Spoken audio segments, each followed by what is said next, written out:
सबसे पहले मैं आप सबका धन्यवाद करना चाहूंगी हमारे नेता राहुल गांधी जी की भारत जोड़ो यात्रा की सफलता के लिए आप सबका जो सहयोग रहा और आपके माध्यम से जिन लाखों लोगों का सहयोग रहा है, मैं धन्यवाद करती हूँ दिल की गहराइयों से, क्योंकि राहुल गांधी जी भी जो मकसद लेकर चले हैं वो अपना नहीं आप लोगों का है। फ्रीडम ऑफ प्रेस भी उसमें एक बनता है। लोगों की लड़ाई, लोगों की ज़रूरतें, लोगों की अनदेखी, जो वर्तमान में वातावरण है उसको बदलने के लिए हमारा वातावरण, हमारी संस्कृति दूषित नहीं होनी चाहिए, विचारों से दूषित नहीं होनी चाहिए। उसके लिए राहुल गांधी जी निकले और जब यहाँ से निकल कर गए, आप लोगों का जो समर्थन रहा है वो काबिले तारीफ है। हम सब ने देखा, हम सभी लोग जितने यहाँ पर हैं, मैं नहीं समझती कि कोई भी या और भी कितने सारे साथी, ऐसा इतना चलने की आदत भी नहीं थी सबको। कौन इतना 3000 किलोमीटर, मुझे नहीं लगता कि किसी ने आज तक किया होगा। लेकिन उसके बावजूद लोगों का उत्साह, लोगों का सहयोग बहुत रहा और पूरे हरियाणा में मेवात से शुरू करके, फिरोजपुर झिरका से शुरू करके, जब अम्बाला से कल वो निकले हैं, हम सबको लगता है कि वो एक ऐसी अनमिट छाप छोड़ गए हैं हमारे दिलों पर।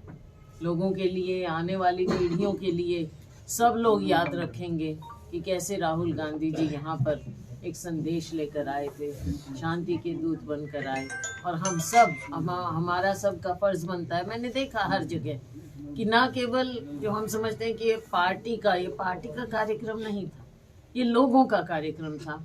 और जगह जगह हमारे लोग भी पूछते रहे, मीडिया के साथी भी, चाहे दूसरी पार्टी के, भारतीय जनता पार्टी के जिनकी आज हुकूमत है, और जो भी लोग, आम जनमानस, युवा, बच्चे ऐसे ले के साथ में भाग रहे थे, दौड़ रहे थे, झंडे लेकर आवाज़ लगाते हुए। और राहुल गांधी जी कैसे किसी को अंदर बुला के, कैसे बच्चे जवान उनके गले लगते थे, महिलाएं, बुजुर्ग, सब एक दिल में बात लेकर गए हैं।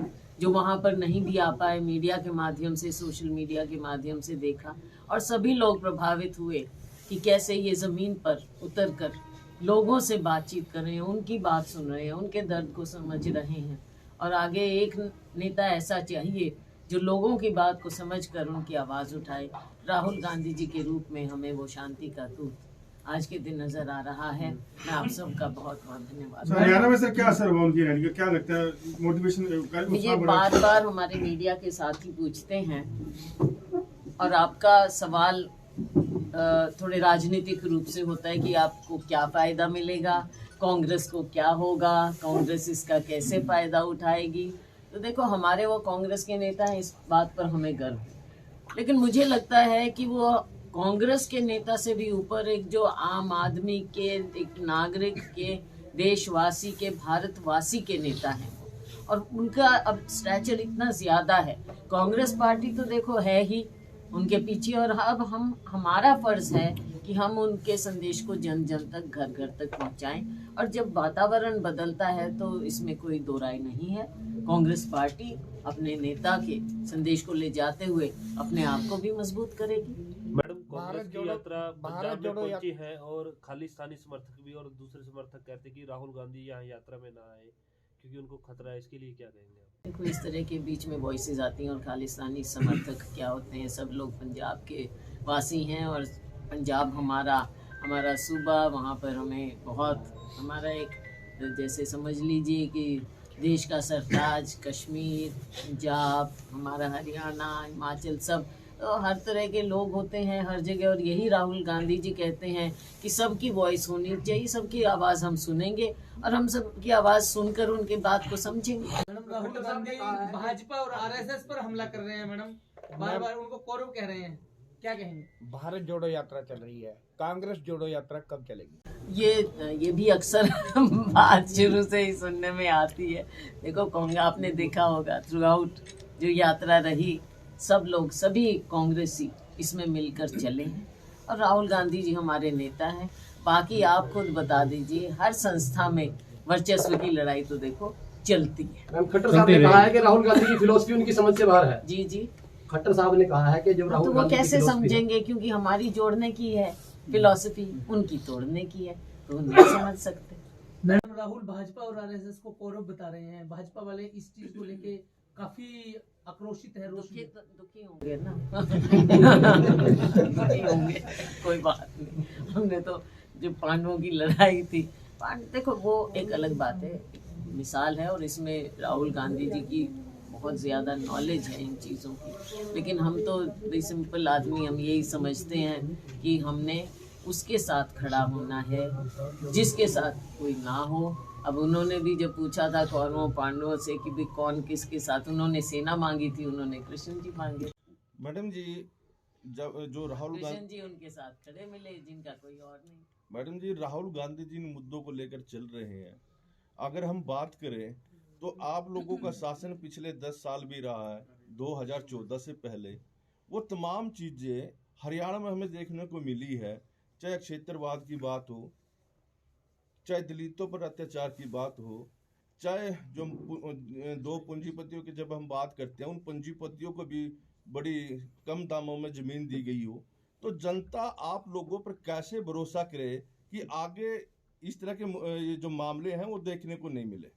तो कुछ थी शिकायतें पिछली बार, मैं इसका इनकार नहीं करूँगी, और हो सकता है मुझे भी कुछ हो ऐसी बातें, लेकिन ये सब कुछ हिस्सा है क्योंकि हमारी बड़ी संस्था है। हमारा नेता राहुल गांधी जी का विजन आज के दिन आप देख लीजिए, राहुल गांधी जी का विजन क्या है, युवाओं के लिए है, सभी के लिए है।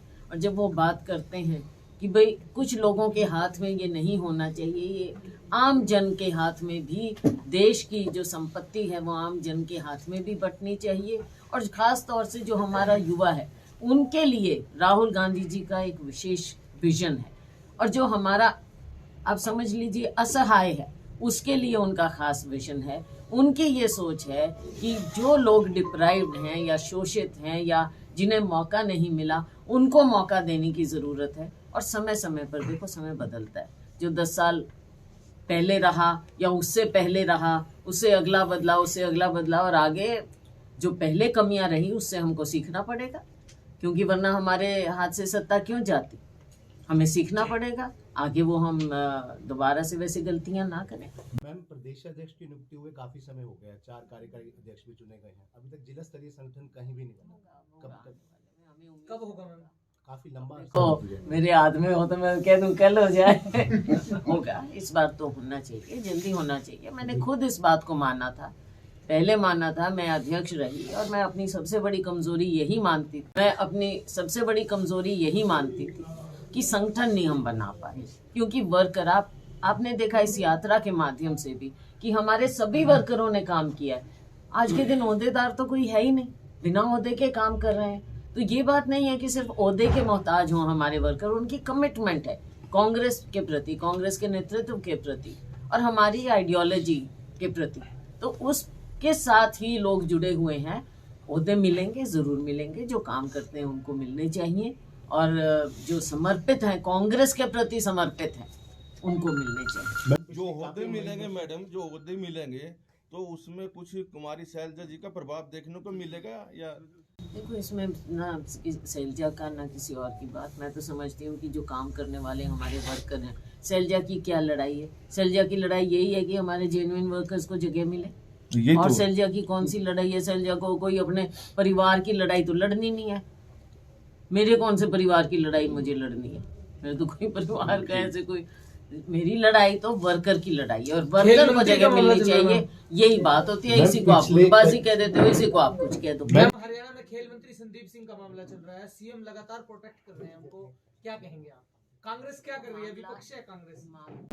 क्या बात कर रहे हो? हमने खुद ही इस बात को उठाया, मैंने खुद कहा है। आगे क्या? देखो, बात ये है कि ये बहुत ही संजीदा भी मामला है और संवेदनशील, सेंसिटिव मामला है, महिला का मामला है। इसके प्रति सबको संवेदनशीलता रखनी चाहिए। और अगर किसी को ये है कि गलत है, सही है, लेडी ने, अगर किसी लेडी ने कोई बात कही है उसको गंभीरता से लेना चाहिए, क्योंकि हमारे यहाँ आपने देखा है महिला उत्पीड़न के ऐसे मामले। उस पर मैं यही कहूंगी कि अगर कुछ भी है तो आप निष्पक्ष जांच कराओ। आपका कोई मंत्री है या कोई भी है, अगर वो सच्चे साबित होते हैं तो बाद में उनका बहाल करो। लेकिन आज के दिन सिर्फ ये कहना कि एक डिपार्टमेंट से मैं इस्तीफा देता हूँ या मैं एक डिपार्टमेंट छोड़ता हूँ, इस पे तो लोगों को लगता है कि मुख्यमंत्री का अधिकार है डिपार्टमेंट देना। किसी मंत्री, हम भी मंत्री रहे हैं, हमारा अधिकार नहीं होता किसी डिपार्टमेंट पर, मुख्यमंत्री का होता है और वो देते हैं। साफ यहाँ पर नजर आ रहा है कि प्रोटेक्शन चल रही है। फिर मैं कहती हूँ दूध का दूध और पानी का पानी होना चाहिए। संजीदा मामला है, उसको गंभीरता से लेना। और उस दिन भी आए वो बेचारे, उनको पता नहीं किसी ने धक्का मारा या क्या हुआ, कैसे हुआ, वो गिर गई और मैं खुद उनको हॉस्पिटल में देख कर, कल उनकी बेटी भी हमारे साथ थे, परसों थे। तो ऐसी कोई बात नहीं, मुझे नहीं लगता, मुझे लगता है फैलाई जाती है बातें शरारतपूर्ण। मैम एक और सवाल था छोटा सा कि जिला परिषद के जो इलेक्शन हुए थे उसमें जो चेयरमैन पर्सन थे उन्होंने कांग्रेस के बैनर के लिए जैसे चुनाव लड़ने थे तो उनका बैनर नहीं हुआ। अब जो जिला परिषद नगर परिषद के चुनाव होने हैं तो क्या उसमें जो है कांग्रेस का कहीं अभी तक का जो मैं बता देती हूँ, अभी तक का जो हमारा रहा है कांग्रेस पार्टी का, पहले तो हम चुनाव सिंबल पर नहीं लड़ते थे, लेकिन इस चीज़ को पार्टी ने लिया, गंभीरता से लिया और हमने शुरुआत की कि कम से कम हम कॉरपोरेशन सिंबल पर लड़े और पीछे हुआ भी।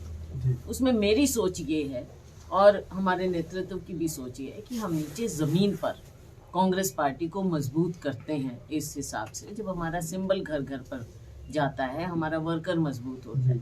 ये एक अलग बात है कि उसके बाद आप देखते हैं जैसे सरकार होती है, दबाव होता है और एंटी डिफेक्शन है नहीं, वो अलग बात है। लेकिन लोगों की इच्छा थी कि कम से कम हम जिला परिषद सिंबल पर लड़ते, पर फैसला नहीं हुआ। पार्टी का फैसला था कि हम सिंबल पर नहीं लड़ेंगे। तो अब बात वहाँ है, आगे क्या फैसला होगा वो आगे देखते। मैडम, कुरुक्षेत्र में अपराध बढ़ रहा है, लगातार एक दिन में कई घटनाएं हुई। एक युवक के हाथ काट के ले गए, एक डॉक्टर की हत्या कर दी। उसके अलावा कई आपराधिक घटनाएं घटी, कानून व्यवस्था बिगड़ रही है, क्या कहेंगे? मेरे भाई, कुरुक्षेत्र की मिसाल है, दुखद मिसाल है, लेकिन ये चीज़ पूरे हरियाणा में हो रही है और जिस प्रकार से क्राइम बढ़ रहा है इसकी जिम्मेवारी सरकार की है, सरकार को लेना चाहिए। कानून व्यवस्था ये सब इतनी गंभीरता से लेना चाहिए। हम जहाँ भी जाते हैं, हर शहर में, देहात में क्राइम बढ़ता चला जा रहा है। हमारे युवा को दिशा नहीं मिल रही है और जो हमारी एजेंसीज हैं, फोर्स है, उनको भी सही ढंग से इस्तेमाल नहीं किया जा रहा है।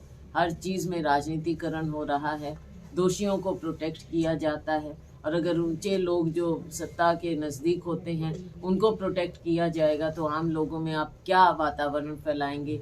लोगों को यही लगेगा कि कहीं ना कहीं पहुंच हो जाएगी तो आप बच जाओगे, कुछ भी आप अपराध कर सकते हो। ऐसा वातावरण हरियाणा में क्यों है, इसका जवाब सरकार को देना पड़ेगा, हरियाणा की जनता।